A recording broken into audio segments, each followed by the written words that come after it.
Wayanad ചുണ്ടയിൽ autorickshaw driver അപകടത്തിൽ മരണപ്പെട്ട സംഭവത്തിൽ ദുരൂഹത. മരണപ്പെട്ട നവാസിന്റെ ബന്ധുക്കൾ ഇത് സംബന്ധിച്ച് പോലീസിൽ പരാതി നൽകി. മനഃപൂർവ്വം കൊലപ്പെടുത്തിയെന്നാണ് ആരോപണം. കഴിഞ്ഞ ദിവസമാണ് നവാസ് സഞ്ചരിച്ച ഓട്ടോറിക്ഷയും നിലമ്പൂർ സ്വദേശി സുബിൽ ഷാ ഓടിച്ച ജീപ്പും കൂട്ടിയിടിച്ച് അപകടമുണ്ടായത്. തിങ്കൾ രാവിലെയാണ് വയനാട് ചുണ്ടേൽ എസ്റ്റേറ്റ് റോഡിൽ ധാർ ജീപ്പും ഓട്ടോറിക്ഷയും കൂട്ടിയിടിച്ച് അപകടം നടന്നത്. അപകടത്തിൽ ഓട്ടോ ഡ്രൈവർ നവാസ് സംഭവസ്ഥലത്ത് വെച്ച് തന്നെ മരിച്ചു. അപകടം ആസൂത്രിത കൊലപാതകമെന്നാണ് ബന്ധുക്കളുടെ ആരോപണം. നവാസും ജീപ്പ് ഓട്ടിച്ചിരുന്ന സുബിൽ ഷായും തമ്മിൽ മുൻവൈരാഗ്യമുണ്ടായിരുന്നുവെന്നാണ് കുടുംബം പറയുന്നത്. ഇരുവരുടെയും സ്ഥാപനങ്ങൾ റോഡിന്റെ ഇരുവശത്തായാണ് പ്രവർത്തിക്കുന്നത്. കച്ചവടവുമായി ബന്ധപ്പെട്ട് തർക്കങ്ങളുണ്ടായിരുന്നു.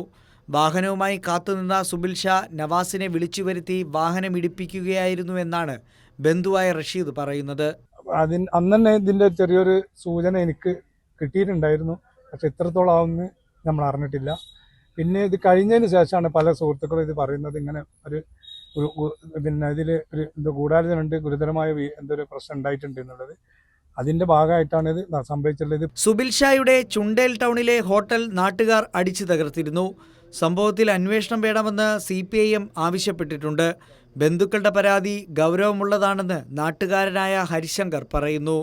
വണ്ടിയെ ഇടിച്ചു തകർത്ത് ആളെ അപായപ്പെടുത്തണം എന്നുള്ള ഉദ്ദേശത്തോടു കൂടി ചെയ്തതായിട്ടുണ്ട് എന്നുള്ള തരത്തിലാണ് നാട്ടുകാർ എന്നുള്ള നിലക്കും സുഹൃത്തുക്കൾ എന്നുള്ള നിലക്കും നമുക്ക് അറിയാൻ വേണ്ടിയിട്ട് സാധിച്ചിട്ടുള്ളത്. അപ്പോൾ അതിന് കൃത്യമായിട്ടുള്ള അന്വേഷണം തന്നെ വേണം. കേവലം ഒരു ആക്സിഡന്റ് കേസ് എന്ന് പറഞ്ഞ് അതിനെ എഴുതി തള്ളാൻ വേണ്ടിയിട്ട് നമുക്ക് സാധിക്കില്ല.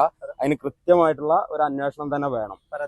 അപകടത്തിന് ശേഷം പോലീസ് കസ്റ്റഡിയിലെടുത്ത സുബിൽ ഷാ നിലവിൽ പോലീസ് നിരീക്ഷണത്തിൽ ആശുപത്രിയിൽ ചികിത്സയിലാണ്.